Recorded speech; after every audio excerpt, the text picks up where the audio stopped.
자, 시작하도록 하겠습니다. 자, 여러분 안녕하십니까? 손해사정사 조수길입니다. 오늘 이 시간부터는 저희 자동차 보험의 이론과 실무, 심화 문제풀이 같이 해볼 거고요. 매번 말씀드리지만 이 자동차 보험 이론 쉽지 않습니다.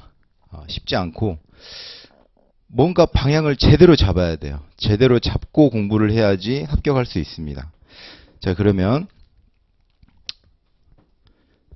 일단 입도 털 겸.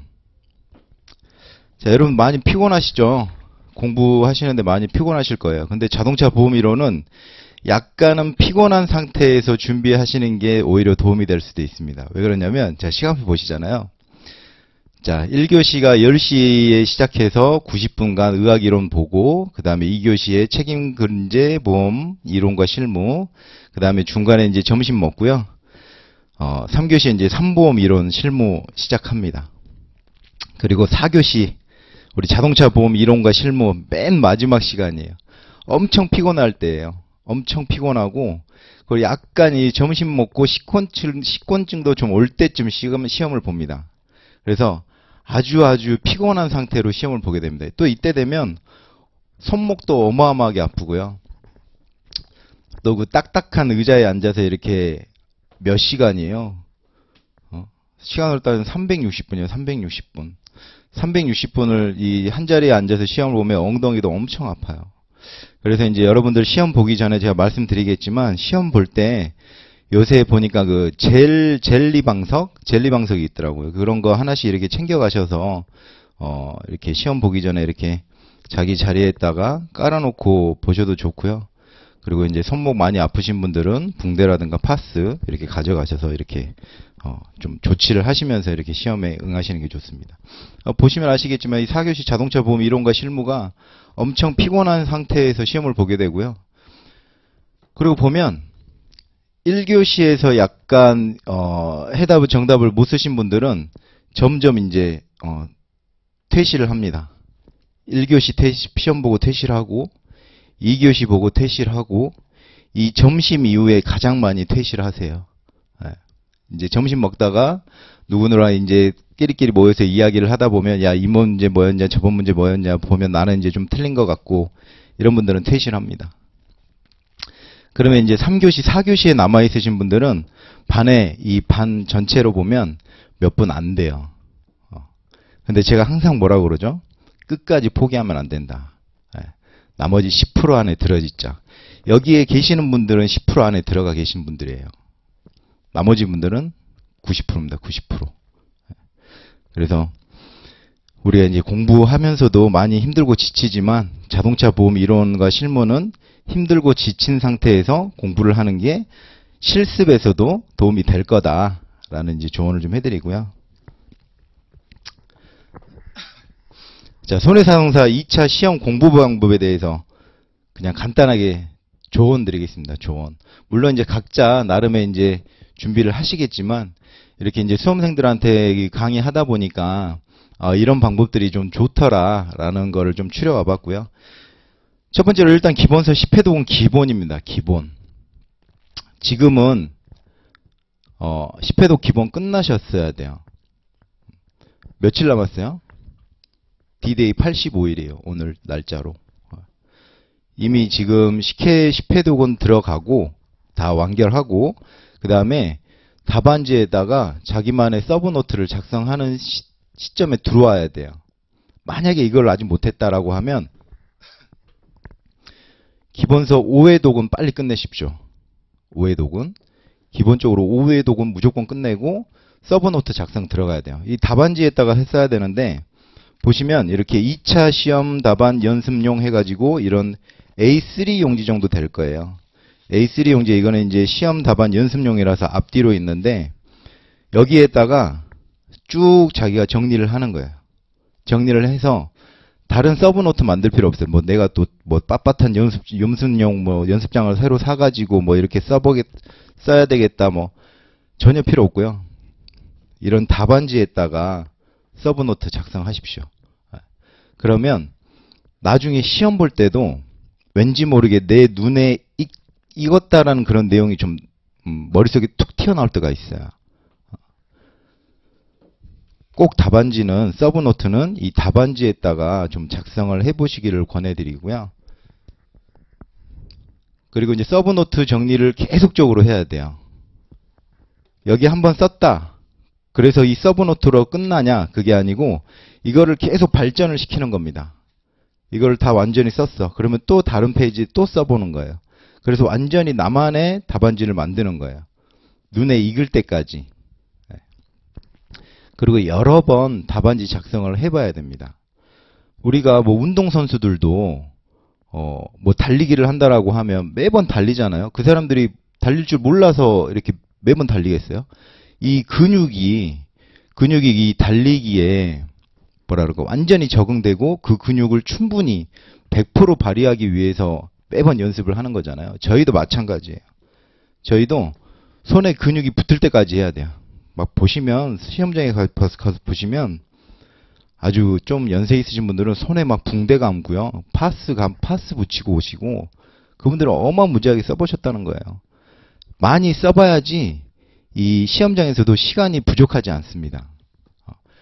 내가 그냥 눈으로만 계속 충분히 보고 머릿속으로 충분히 암기를 했다라고 하더라도 이 시험장에 가면 머리가 하얘져요. 그런데 일단은 내가 좀 써본 경력이 있다라고 하시는 분들은 줄줄줄줄 뭔가 씁니다. 그리고 서브노트 답안지에 필수 단어 또는 문장을 중심으로 암기해야 돼요. 이거는 제가 기본서 강의할 때도 우리 기본서 처음부터 마지막까지 제가 밑줄 그은 부분 있죠? 밑줄 그은 부분만 보셔도 충분할 거예요. 그런데 일단은 그 부분을 중심으로 해가지고 답안지를 작성을 했다. 그러면 그 답안지에도 보면 필수 단어라는 게 있어요. 꼭 그 답안에 들어가야 한 단어 그리고 문장들 그 단어를 제가 또 이렇게 또 밑줄을 치워가지고 또 그걸 출력해서 그것만 추려서 또 답안지를 만들어 보는 거예요. 그런 식으로 이제 암기를 해야 되고요. 그리고 이제 암기가 힘든 부분은 이거는 이제 제가 손해사정사 준비할 때 한번 해봤던 건데 이게 도움이 되더라고요. 암기가 힘든 부분은 요새 핸드폰 보면 내 음성 녹음 기능이 있잖아요. 그거를 핸드폰에 녹음을 합니다. 제가 쭉 불러요. 뭐 자배법 제3조 뭐 해가지고 쭉쭉쭉 뭐 자기를 위해 운행하는 자는 뭐 타인을 뭐 이렇게 그러면 그거를 계속 듣는 겁니다. 안 헤어진 그 문장만 계속 제가 음성에 녹음을 해가지고 계속 들어요. 차 타고 운전하고 가면서 아니면 뭐 대중교통 이용하면서 아니면 뭐 잠깐 쉴 때 귀에 익을 때까지 귀에 맴돌 때까지 그리고 답안지 작성 후에 강사의 첨삭 지도를 적극 활용을 해야 됩니다. 우리 이제 심화 과정에서는 첨삭에 있어서는 원하시는 분들만 할 거예요. 제가 오늘 심화 과정에 이제 그 사례 문제 중심으로 이제 수업을 진행을 할 건데 그 사례 문제의 풀이를 같이 해 드릴 겁니다. 하는데 그거를 꼭 집에서 답안지에 작성을 해 보셔야 돼요. 그래야 자기 거가 됩니다. 답안지에 작성을 해보시고 물론 처음에 답안지 작성 자체가 나 혼자 힘들다라고 하시는 분들은 제 강의 보고 그냥 쭉 써보셔요. 쭉 써봐. 쭉 써보고 나중에 저한테 첨삭해달라고 가져와 보세요. 그러면 또 첨삭할 부분이 있어요. 그런 부분을 적극 활용하시고 제가 이제 실전 모의고사 수업이 있다라고 하면 그때 이제 저희가 또 매번 첨삭 지도를 해드릴 겁니다. 그리고 이제 중요한 건 그거예요. 제가 매번 말하지만 끝까지 포기하지 않고 중도 포기 금지. 포기하려도 너무 늦었어요. 이제 벌써 며칠이에요? 85일밖에 안 남았어요. 100일도 아닙니다. 100일도 아니에요. 세 자릿수도 아니에요. 두 자릿수예요. 열심히 같이 준비해 보시죠.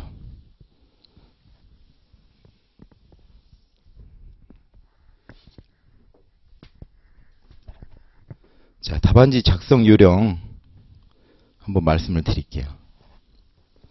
자, 최초 시험지가 감독관이 시험실에 시험장에 들어오시면 10장을 나눠드립니다. 11장이죠. 앞에 이제 이름 쓰게 되어 있으니까. 시험지를 이렇게 10장씩을 스테이플러를 찍어서 10장씩을 쭉 나눠줘요. 그래서 이제 10장이 다 있는가 확인하세요 라고 확인하고 그 다음에 이름 쓰세요 라고 한 다음에 시험 시간이 울리면 이제 시험지 나눠드리고 시험을 시작을 하죠. 이게 왜 10장을 나눠주냐. 우리가 100점 만점이잖아요. 다 아시겠지만 한 장당 10점이라고 보시면 돼요. 10점. 예를 들어서 문제 1번에 쭉 사례 문제가 나오고 40점 이렇게 돼 있으면 몇 장을 써야 돼요? 기본? 시험지 4장은 써야 된다는 거예요. 4장은. 만약에 15점이다라고 하면 한 장 반을 써야 된다는 거죠. 이런 식으로 해서 10장을 나눠주는 거예요.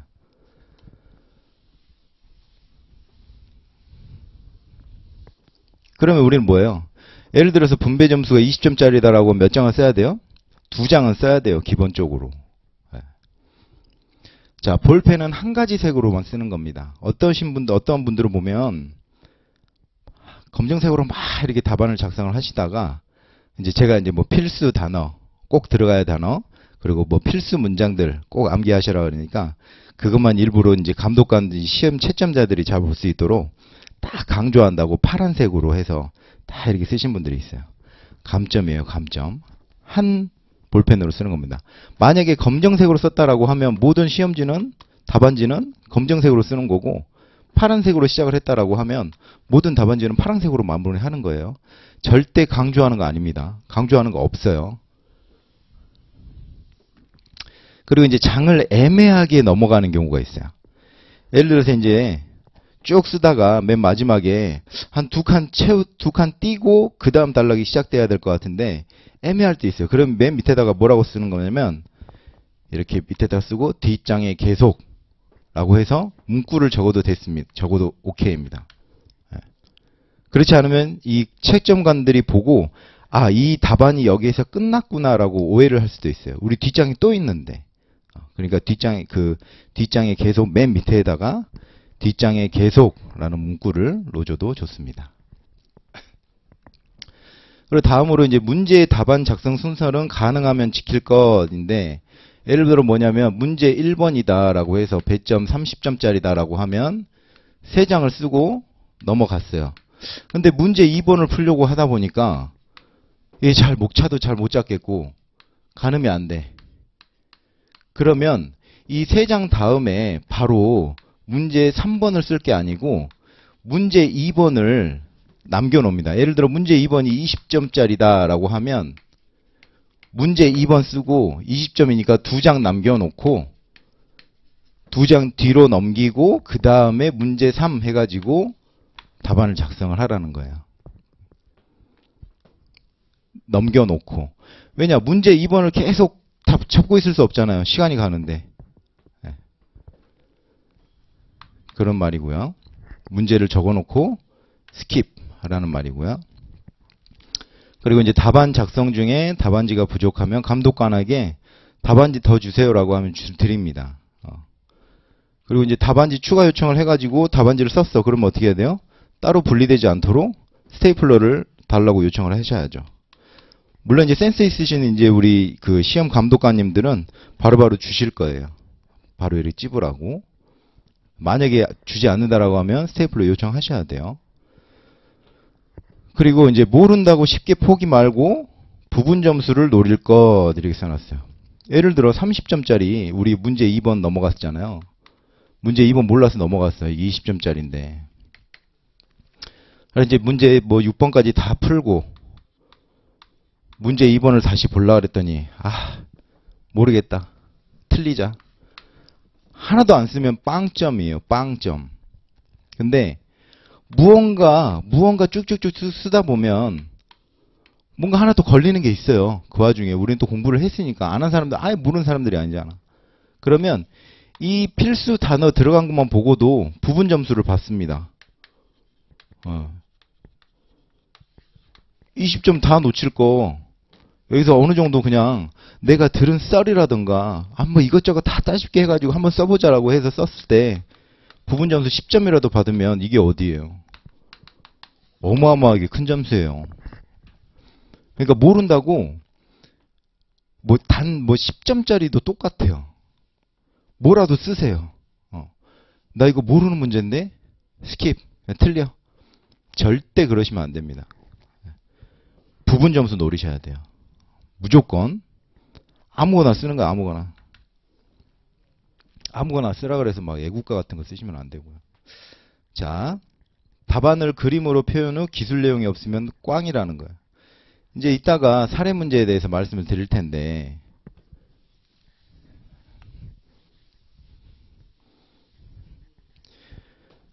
자, 이제 답안지를 주고요.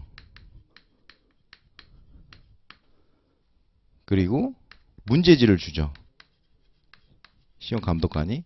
그리고 연습장 하라고 연습장으로 A4 용지 하나씩 줄 거예요.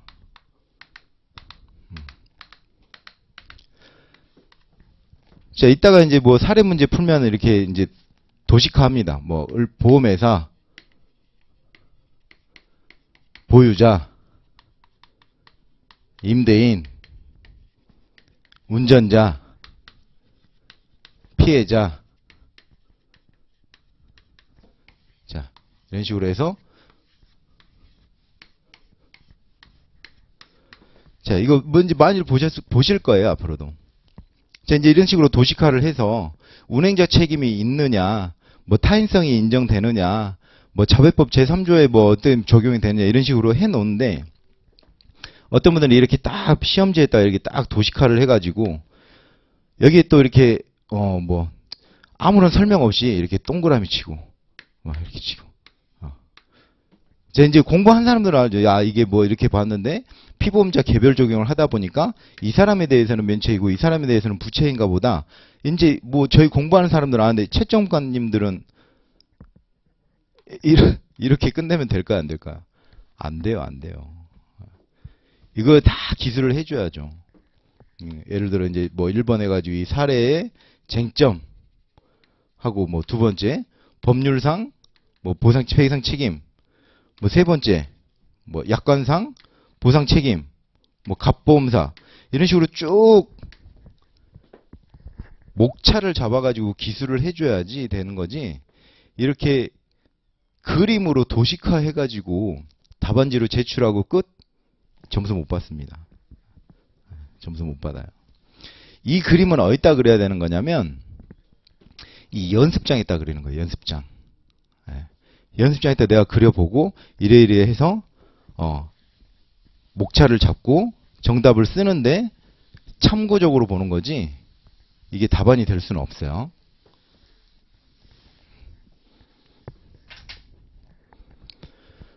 자, 그리고 최대한 깔끔하고 보기 좋게. 자, 글씨는 저도 잘 못 써요. 글씨는.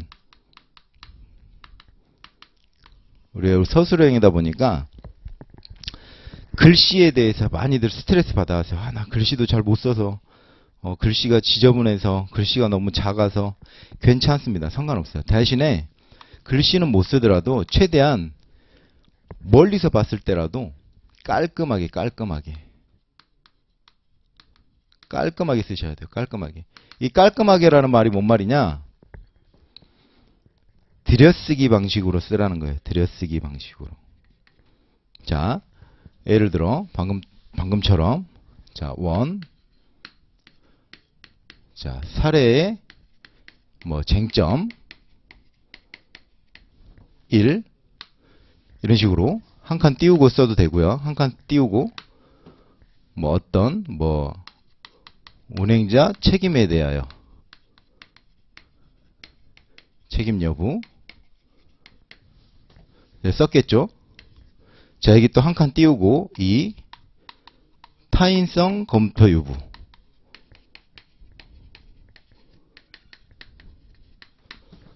자, 이런 식으로 이 큰 첨언 뒤에 작은 게 들어가면 이렇게 한 칸씩 띄우라는 거 한 칸씩. 만약에 또 여기 뭔가가 들어가 그럼 또 여기 1 해가지고 이렇게 한 칸씩 더 들였어요. 자, 1번 쭉 2번 3번 쭉 썼잖아. 자, 여기 또 뭐가 들어와 그러면 동그라미 1번은 또 안쪽으로 이렇게 쭉 들어오는 겁니다. 그리고 자, 원하고 사례의 쟁점하고 자, 이제 2 들어가요. 2 뭐 예를 들어 법률상 배상 책임라고 하면, 자 여기 예를 들어 뭐 4번 해가지고 뭐 쭉 해서 끝났어. 그러면 이 큰 제목 시작에는 한 2줄 정도 띄우면 됩니다. 2줄. 2줄 비우세요. 2줄 비워. 2줄 비우고 그런 다음에 법률상 배상 책임, 그리고 쭉 쓴 다음에 또 3번 들어간다. 로마자 3번 들어가면 2줄 띄우고 3. 약관상 보상 책임. 이런 식으로 들여쓰기를 하면 글씨를 아무리 못 쓰시는 분들도 보기에 깔끔하게 보여요.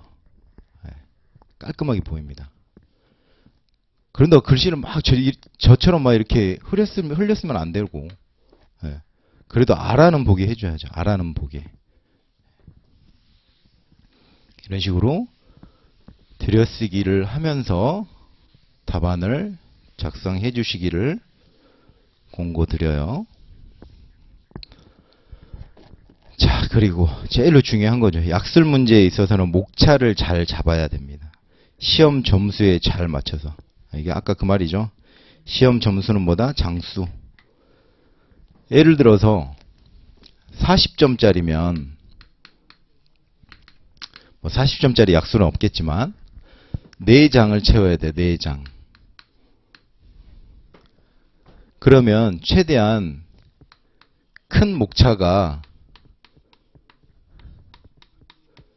몇 가지 있어야 될까요? 제 생각에는 한 6번까지는 있어야 될 것 같아요. 6번까지는. 6번까지는 잡아야 그래 그나마 뭐 2칸 띄고 뭐 1칸 띄고 뭐 이렇게 했을 때 한 3장 반 정도 나오지 않을까 생각합니다. 이 목차를 잡으라는 거예요. 이 목차. 이 목차를 어디다가 잡아요? 아까 연습장 드렸잖아요. 연습장. A4로 연습장 하나씩 드려요. 만약에 연습장이 모자르다라고 하면 이것도 시험 감독관한테 요청하면 줍니다. 이거 하나 더 주세요 라고 하면 줘요. 옆에다가 조그맣게 해가지고 아예는 뭐 1번, 뭐 서원, 뭐 중간 이렇게 해가지고 이렇게 쭉 쓰는 거예요. 그리고 목차를 잘 잡아야 돼요. 그래서 이제 시험 볼 때 어떤 분들은 시험지 받고 막 문제지 받자마자 막 열심히 쓰시는 분들이 있어요. 진짜 준비 열심히 하시는 분들. 그런 분들에 너무 기죽지 마세요. 저 사람은 저렇게 뭐 벌써부터 쓰기 시작하는데 나는 머리가 하얘져가지고 어떻게 하냐. 절대 당하실 필요 없습니다. 우리 뭐 공부 안 하고 갈 거 아니잖아요. 아직 85일이나 남았다니까요. 그러면 A4 용지를 딱 가지고 연습장. 자, 문제 1번을 딱 봅니다. 자, 몇 점짜리냐? 예를 들어 20점짜리다.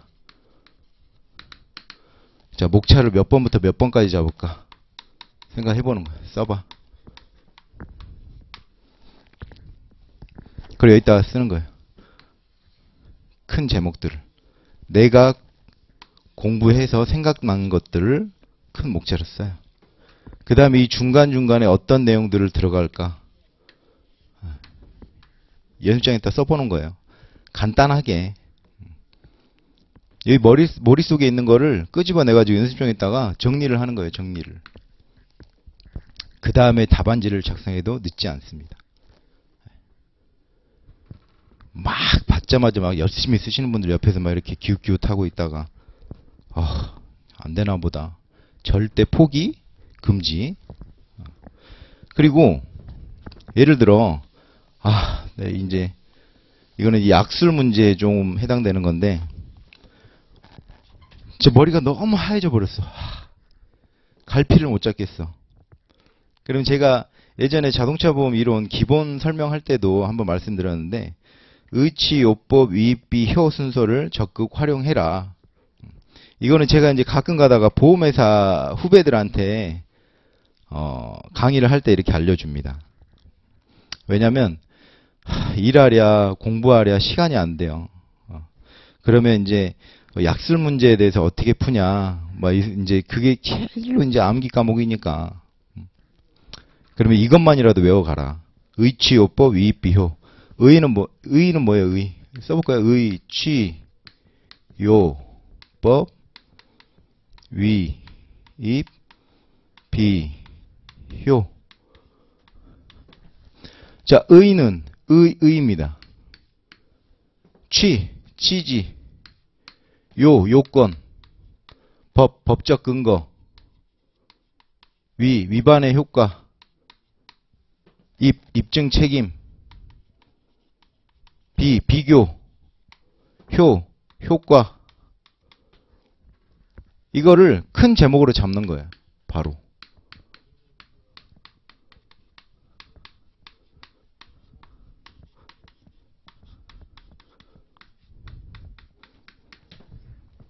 이렇게 큰 제목으로 잡아놓고 여기 이제 쓰는 겁니다. 세부적인 거를. 그러면 설명 나겠죠. 예를 들어 설명의 의무. 설명의 의무에 대해서 서술하시오라고 해요. 자, 의. 설명의 의무. 자, 취지. 요건. 자, 법적 근거. 있으면 쓰고 없으면 넘어가고. 자, 위반시 효과. 입증 책임. 비교. 뭐 어떤 거랑 비교를 할 수 있는지. 뭐 이제 뭐 통지 의무라든가 뭐 또 나아가서는 고지 의무랑 뭐 비교를 한다든가. 예를 들어 뭐 통지 의무가 나왔으면 고지 의무랑 같이 비교를 또 할 수 있겠죠. 그리고 이제 어떤 효과가 있는지, 설명 의무 위반 시에 어떤 효과가 발생하는지 이런 걸 쭉 쓰는 거예요. 그래서 제가 후배들한테 만에 하나 시간이 부족해가지고 이 약술에 대해서 시간이 없어 충분치 않아서 공부하기가 힘들다라고 하면 이것만이라도 외워가라고 하는 거예요. 의취요법, 위비효.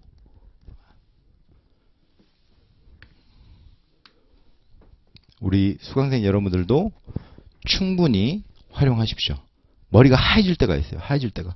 그러면 일단 시험 그 연습장에 있다가 뭔가 이렇게 생각이 안 나면 그냥 일단 써보세요. 의취요법, 위비효. 의, 취지, 요건, 법적 근거, 위반, 입증 책임, 비교, 효과. 이게 뭐가 있었나? 가만히 생각해 보면 생각이 번뜩번뜩 납니다. 절대 빈 답안으로 제출하지 않습니다. 우리 수강생분들도 의취요법, 위비효 순서 적극 활용해서 답안지 작성하세요. 실전에서도.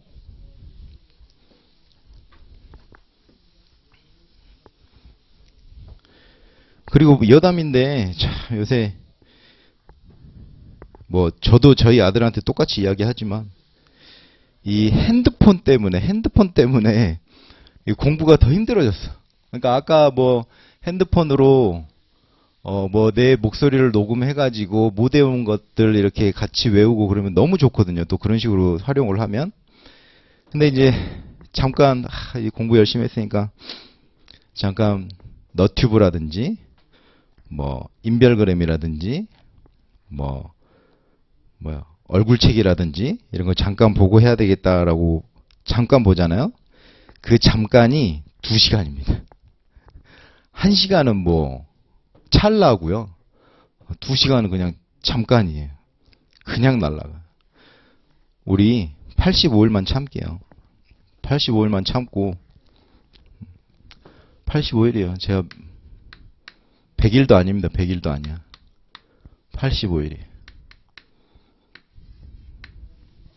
85일만 참고 해봅시다. 그리고 우리 특히나 이제 우리 남자 수강생분들 뭐 물론 요새는 여자 수강생분들도 마찬가지지만 술 약속을 좀 줄이자고요. 네. 술 먹을 시간에 약술 하나라도 더 외우면 우리의 미래가 바뀝니다. 네. 꼭 그 생각을 하시고 그리고 내가 술 먹는 시간에 한 문제라도 더 공부하는 수강생이 있다라는 그런 경각심을 가지시고 공부를 하시기 바랍니다.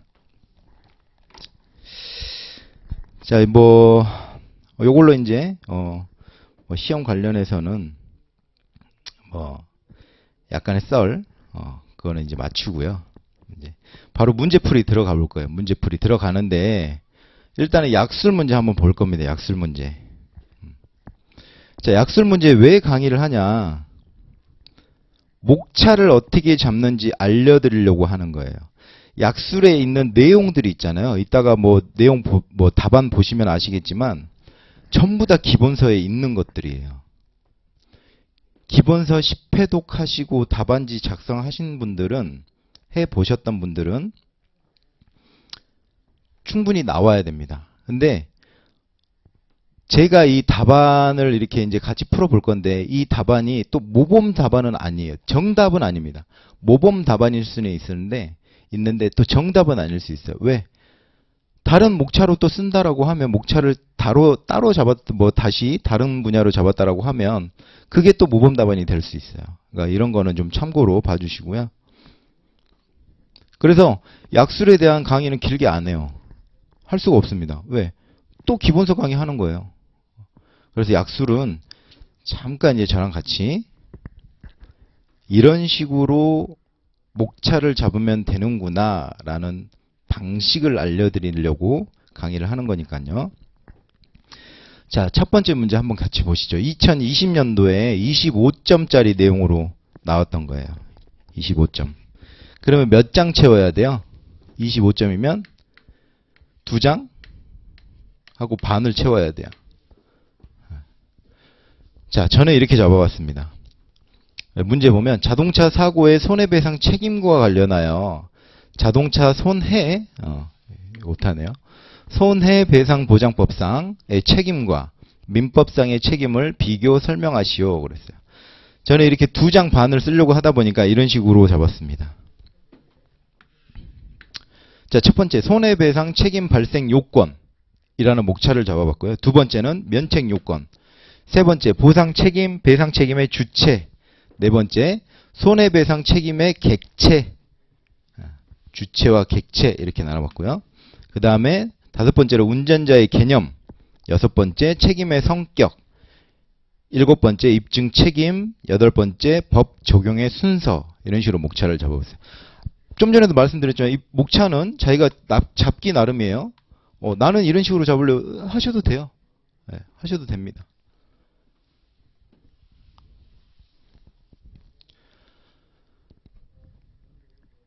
자, 이제 세부적인 내용으로 들어가는 거죠. 큰 제목 밑에. 자, 첫 번째 손해배상 책임의 발생 요건 해가지고 민법과 자배법을 비교를 해야 될 거 아니에요. 그럼 여기 한 칸 띄웠어요. 한 칸 띄우고 이렇게 들여쓰기 한 거예요. 민법. 그래가지고 또 여기 또 한 칸 띄워도 돼. 시험지 장을 더 늘리는 거예요. 자, 고의 또는 과실로 인한 위법행위로 타인에게 손해를 가한 자는 그 손해를 배상할 책임이 있다. 그래서 민법 제750조 이렇게 딱 써놨어요. 제가 기본서 강의할 때 이 자체에, 그러니까 이 법 조문 자체를 다 외우시지 못하시는 분들은 이거 쓰지 말라고 그랬어요. 분명히 말씀드렸어요. 이거 안 써도 되잖아요. 만약에 고의 또는 과실로 인하여 인한 위법행위로 다른 사람에게 이렇게 썼어. 다른 사람에게 손해를 끼친 사람은 그 손해를 배상할 책임이 있다 해도 이상하지 않죠. 근데 법 조문이 아니에요? 법 조문이랑 은 틀리죠. 그러면 그런 것들은 민법 제750조 쓰면 돼, 안 돼? 안 돼요, 안 돼.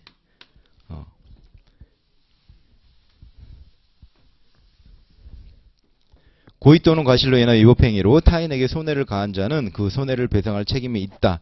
저는 보고 쓴 거예요. 보고 썼으니까 딱 민법 제750조 딱 썼어요. 자, 가로 1번. 자, 지금 이게 PPT라서 제가 강의를 하려다 보니까 여기 안 띈 건데 여기도 한 칸씩 띄워줘도 돼요. 여기는 당연히 한 칸 띄는 거고. 자, 대가로 1번에 가해자의 고의 또는 과실에 의한 행위일 것. 대가로 2번 가해자에게 책임 능력이 있을 것. 대가로 3번 그 행위가 위법일 것. 대가로 4번 가해 행위로 인해 타인에게 손해가 발생할 것. 자, 이것도 다 들여쓰기 한 거죠. 이런 식으로 들여쓰기 한 거예요. 시작은 여기서 하고.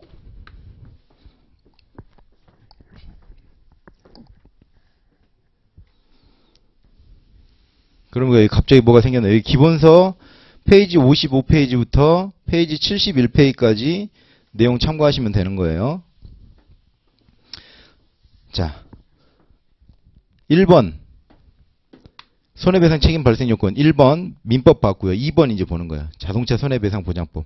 이제 이거는 똑같이 오는 거니까. 그럼 여기도 이제 한 칸 띄고 또 들여쓰기 다 한 거죠. 다 들여쓰기 한 거예요. 자, 자동차 손해배상 보장법. 자, 여기 자배법이라고 써도 돼. 자배법이라도. 자배법이라고. 근데 자배법 그러면 왠지 답안지 쓰는데 좀 성실감이 좀 떨어지지 않아요? 하여튼 저는 그렇게 느낍니다. 그래서 자배법 쓸 것도 그냥 자동차 손해배상 보장법 이렇게 길게 써주자. 이렇게 말씀드리고 싶어요. 자, 자동차 손해배상 보장법. 자기를 위하여 자동차를 운행하는 자는 그 운행으로 다른 사람을 사망하게 하거나 부상하게 한 경우 그 손해를 배상할 책임을 진다. 자배법 제3조다. 라고 했어요. 운타. 자, 대가로 1번. 손해배상의 주체가 운행자에 해당할 거. 자, 여기 다 한 칸 띄워도 돼요. 한 칸 띄워도. 한 칸씩 다 띄는 거예요. 대가로 2번. 자배법상 자동차의 운행으로 인하여 사상할 것. 대가로 3번. 손해배상의 객체가 타인에 해당할 것. 4. 면책 사유가 없을 것. 자, 이제 두 번째 제목입니다. 면책 요건이라고 아까 잡았었죠. 이 면책 요건 있을 때는 큰 제목이 지금 벌써 두 번째 나왔잖아요. 여기 두 칸 띄워주는 거예요. 두 칸. 여기서 이제 끝났잖아요. 아까 4번 해가지고 면책에 해당하지 않을 것. 여기 끝나고 두 칸 띄워주는 거예요. 면책 요건 한 칸 띄워주고 1. 민법 위법성 조각사유 해가지고 형식적으로는 범죄 행위나 불법 행위로서의 조건을 갖추고 있어도 실질적으로는 위법이 아니라고 인정할 만한 특별한 사유 등으로 뭐가 있냐. 정당방위 띄고 2. 긴급피난 한 줄 띄고 3. 자력구제 띄고 4. 피해자의 승낙 띄고 자, 정당행위 띄고 여기 다 들여쓰기 한 거예요. 자, 첨삭을 해드린다라고 했잖아요. 첨삭. 내용을 봐드리진 않습니다. 내용이 다 일일이 저희 못 봐요. 이런 거 봐드리는 거, 이런 거. 자, 들여쓰기는 뭐 어떤 식으로 하고요. 뭐 이런 식으로 하고요. 예를 들어서 여러분들이 답안지에다가 이렇게 쭉 써올 거잖아요. 뭐 쭉쭉쭉 쓰고 자, 이런 식으로 해서 자, 시작점은 이쪽으로 잡고요. 끝대점은 좀 이쪽으로 잡았으면 좋겠습니다. 마지막에 한 이 정도는 남겨놓고 뒷장 넘어가시죠. 이런 게 첨삭이에요. 근데 이 첨삭이 중요해요, 안 중요해요? 중요해요. 중요합니다. 그래서 제가 이렇게 저 나름대로의 제목을 잡고 답안을 작성했잖아요. 그럼 여러분들한테 자, 답안지에 작성 다시 한번 해봐 보세요라고 하면 다 천차만별이에요. 천차만별이에요. 다 각자 나름대로의 스타일이란 게 있거든. 그 스타일을 이제 저희가 첨삭지도 하면서 약간 좀 보기 좋게 채점관들이 보시기에 채점하기 기분 좋게 이렇게 첨삭을 받으려는 거예요.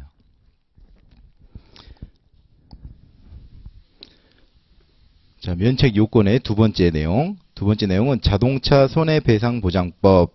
얘도 자배법이라고 안 줄여놨죠. 또 여기 또 한 칸 띄고. 자, 들여쓰기는 기본이에요. 이제 뭐 한 칸 띄고 이런 것들 말씀 안 드릴게요. 자꾸 반복되니까. 자, 자동차 손해배상보장법에 보니까 첫 번째 조건부 무과실 책임이 있더라. 자, 승객의 경우에는 고의 또는 자살행위에 해당하는 경우 책임을 면한다. 두 번째, 승객 이외의자인 경우 3면책 요건이라는 게 있더라. 1. 자기 및 운전자가 자동차의 운행에 관하여 주의를 게을리하지 아니하고 2. 피해자 또는 자기 및 운전자 외에 제3자에게 고의 또는 과실이 있으며 3. 자동차의 구조상의 결함 또는 기능상의 장애가 없는 경우를 3면책 요건이라고 한다. 자배법에서는 이러한 면책 요건이 있다. 자, 세 번째 제목을 뭐라 잡았었나요? 손해배상 책임의 주체 이렇게 잡았습니다. 자, 민법은 뭐예요? 고의 또는 과실로 인한 위법행위로 타인에게 손해를 가한 자. 이 자배법에는 여기서 줄였네요. 제가. 저도 이 답안 다 작성하다가 조금 귀찮았나 봐요. 그래도 우리는 정답 쓸 때 어떻게 쓰자? 자동차 손해배상 보장법이라고 쓰자. 자, 자배법에서는 책임의 주체가 자기를 위하여 자동차를 운행하는 자이다. 비교. 민법상 손해배상 책임의 주체는 운전 당사자에 국한하여 그 범위가 구체적 제한적인데 반해 자배법상 손해배상 책임의 주체는 운행자로 손해배상의 주체를 확장하여 그 범위가 추상적이고 포괄적이다. 얘들 제가 줄였는데 어떻게 쓴다 가능하면 자동차 손해배상 보장법이라고 쭉 늘려 쓰자. 그래야지 시험지가 더 많이 채워지니까. 저는 편의상 이렇게 줄인 거예요. 여러분들은 줄이지 마세요.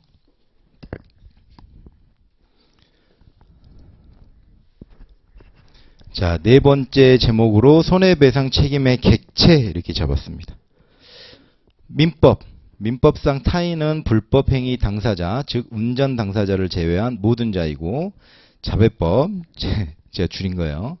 자, 자배법상 타인은 운행자와 운전자를 제외한 모든 자이다. 다섯 번째로 운전자의 개념이라는 목차를 잡았죠. 자, 민법상 운전자는 사고를 낸 운전 당사자를 의미하고, 이 자배법상 운전자는 운행자를 위하여 운전하는 자를 의미하고, 비교하면 자배법상 운전자는 자배법상 책임 주체도 될 수 없고 책임 객체도 될 수 없다. 민법상 운전자는 민법상 책임 주체에 해당한다 라고 되어 있어요. 자, 책임의 성격. 자배법은 피해자를 승객과 승객 이외의 자로 구분하여 승객에 대하여는 운행자에게 전혀 과실이 없음에도 불구하고 그 승객의 고의 또는 자살 행위가 아닌 한 운행자가 손해배상 책임을 면할 수 없도록 하는 조건부 무과실 책임을 채택하고 있고, 승객 이외의 자에 대하여는 운전자에게 과실이 없으면 운전자가 책임을 면하는 과실 책임주의를 채택하고 있다. 자, 입증 책임. 자, 이런 제가 이 약술은 그냥 다 기본서에 나와 있는 내용이에요. 그냥 한번 강의 준비는 해왔으니까 한번 읽어는 드려야 되잖아. 읽어드리는 거. 만약에 제가 이 수업을 하고 있는데 좀 읽어드리고 있는데 이 내용 자체도 제가 이해를 못하겠다 하시는 분들은 이 강의 들으시면 안 돼요. 혹시나 그러신 분들 없겠죠. 그쵸? 만약에 이 강의가 이해가 안 된다라고 하면 기본 강의 다시 듣고 오세요. 기본 강의 한 2번, 3번 더 듣고 그리고 기본서 다독 좀 하고 오셔야 돼요. 그렇지 않으면 이렇게 넘어가는 저 뭔 말하는 거야? 라고 해버리시면 안 돼요. 다 어느 정도 공부가 되셨다라고 생각하고 이거는 목차를 이렇게 잡는 거다라고 알려드리는 수업이 그 강의지 이 내용 자체를 지금 별도로 강의해드리진 않아요. 약술이에요, 약술. 자, 입증 책임은, 자, 자배법은, 이거 줄였는데 줄이지 말자, 가능한 한. 자동차 손해배상보장법이라고 다 늘려 쓰자. 사고 당시 운행자 지위에 있지 않았다는 점과 면책 요건이 존재한다는 사실 등을 운행자가 입증해야 한다. 입증 책임의 전환이 있죠. 사고 문제의 운전자는 운행자로 추정되므로 본인이 운행자가 아니라는 사실과 면책 요건을 입증하지 못하는 한 운행자 책임을 면할 수 없다. 그러나 민법은 사고 운전자의 고의 과실 책임 능력, 위법성, 손해 발생 사실, 사고와 손해 발생의 인과관계 등을 피해자가 입증하여야 한다. 라는 내용이고요. 자, 마지막으로 이제 법 적용 순서라는 목차를 잡았었습니다. 자, 자배법은 민법의 특별법으로 민법에 우선 적용되어야 하는 특별법 우선 적용의 원칙에 따르며 자배법이 시행되기 이전에는 자동차 사고로 인한 손해배상 책임을 민법에 의존하였으나 자배법 제정으로 민법의 일반 원칙이 수정됨으로써 강력한 피해자 보호 수단으로 자동하게 되었다. 자배법은 민법의 특별법이므로 피해자가 자배법의 적용을 요구하지 않더라도 민법에 우선하여 적용된다라고 해서 쓰고 답안을 제출을 하면 되겠죠. 자, 이것도 한번 볼게요. 자동차 보험 제도에 있어서 피해자의 직접 청구권에 대하여 설명하고 약관상 유의사항을 기술하시오라고 이것 또한 2020년도 15점 문제로 나왔습니다. 15점 문제면 몇 장 써야 된다? 몇 장? 한 장하고 반은 써야 돼요. 반은 써야 돼. 자, 그러면 저는 목차를 어떻게 잡았냐면, 자, 이 내용은 기본서 페이지 107페이지부터 110페이지 참고하시면 되고요. 저는 이렇게 잡아봤어요. 자, 피해자 직접 청구권의 의의 적어봤고요. 자, 특징, 인정 근거, 법적 성질, 항변권, 경합, 청구 절차 및 유의사항 이렇게 잡았어요. 자, 만약에 시험 보는데 이 생각이 안 난다라고 하면 어떻게 하라고요? 의취, 요법, 위, 비, 효 이렇게 적어보라 했어요. 그 다음에 의, 피해자 직접 청구권의 의. 자, 피해자 직접 청구권의 취지. 누구를 보호하려고 하는 거냐? 누구한테 유리하냐? 요건. 이 직접 청구권을 행사하려면 어떠한 요건을 갖춰야 되냐? 법적 근거 있냐 없냐? 위치, 요법, 위반의 효과. 만약에 이거를 청구를 하게 되면 뭐 며칠 안에 줘야 되냐? 입비, 입증 책임. 입증 책임이 있어요 없어요? 없지. 이거는 안 써도 되고. 비교할 게 있으면 쓰고. 자, 직접 청구권을 행사함으로써 발생할 수 있는 효과. 쓰면 되겠죠. 이렇게 목차를 잡아도 된다고요. 정 생각이 안 나면. 근데 저는 이렇게 잡아봤어요. 의, 특징, 인정 근거, 법적 성질, 보험자의 항변권, 청구권의 경합, 청구 절차 및 유의사항 이런 식으로 제목을 잡았습니다. 목차를. 자, 제가 이렇게 화면에 띄워드릴 때마다 기억이 새록새록 나셔야 돼요. 뭐 기억뿐만이 아니고 입에서 좀 이렇게 흘러나오셨으면 좋겠는데. 자, 피해자 직접 청구권의 의의입니다. 피보험자가 법률상 손해배상 책임을 지는 사고가 생긴 경우 손해배상 청구권자, 즉 그 사고로 손해를 입은 자가 보험회사에 직접 손해배상금을 청구할 수 있는 권리를 말한다. 여기는 제가 한번 두 줄 띄워봤네요. 두 줄 띄운 거예요, 두 줄. 자, 2번. 두 번째. 직접 청구권의 특징에서 독립성, 배타성, 강행성 이렇게 써놨는데 이것도 하나씩 이렇게 띄워줘도 돼요. 그리고 좀 모자르다 싶으면 여기다가 또 이 독립성에 대한 내용, 배타성에 대한 내용, 강행성에 대한 내용 써주면 더 좋겠죠.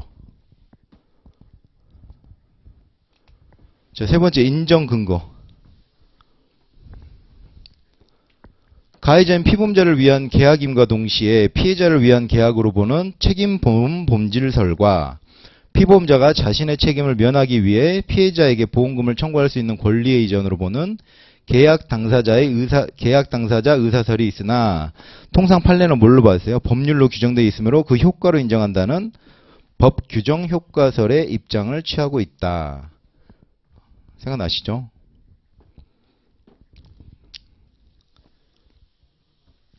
자, 네 번째로 이렇게 적어봤습니다. 법적 성질.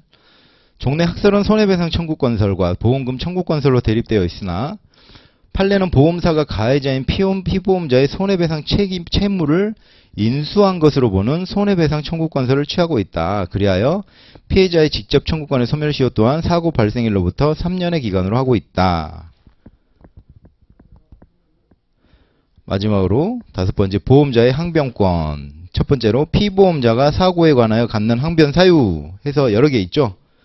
내용 써주고, 보험자가 피보험자에 갖는 항변 사유 써주고,